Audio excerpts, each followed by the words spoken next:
Talk number 055. A pin to deflate the panic balloon. The sight of a traffic accident has a calming effect on any driver who witnesses it.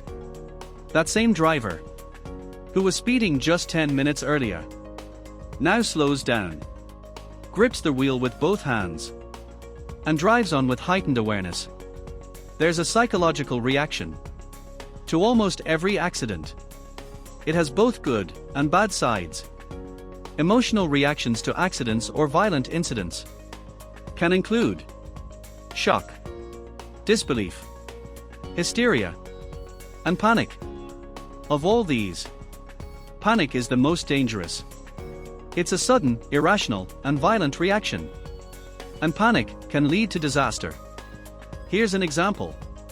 During a soccer match in our country, more than 200 people lost their lives to escape tear gas, which only causes temporary discomfort.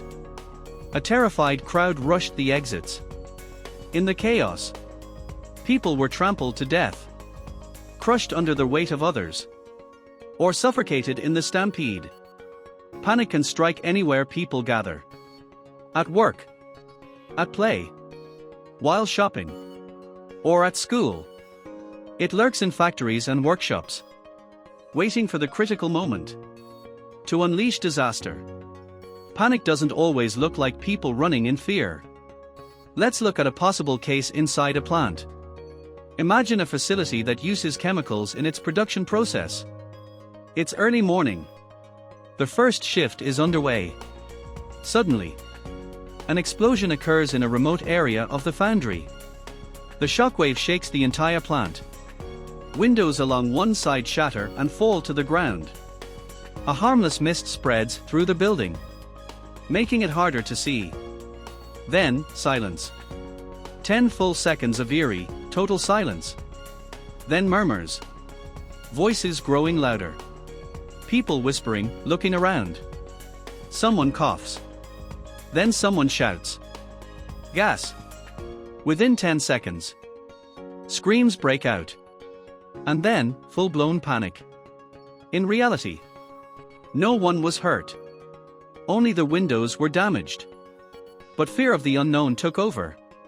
2 supervisors near the production area recognized the sound immediately. It was just the pressure release valve on the boiler.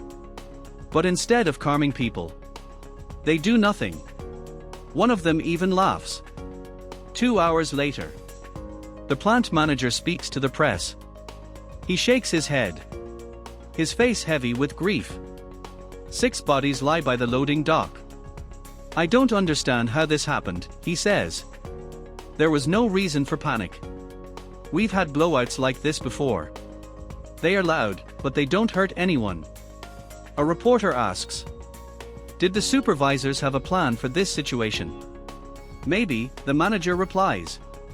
People have been startled before, but no one ever ran for the exits like this. Maybe it was the sound of the windows breaking. Another reporter asks, who's to blame? The manager looks stunned. Who's to blame? When I stepped out of my office, just 3 or 4 minutes after the blast, it was already too late to do anything. It was horrible. They were screaming, climbing over each other, trying to reach the exit. They thought there was gas in the building. Who's to blame? I don't know.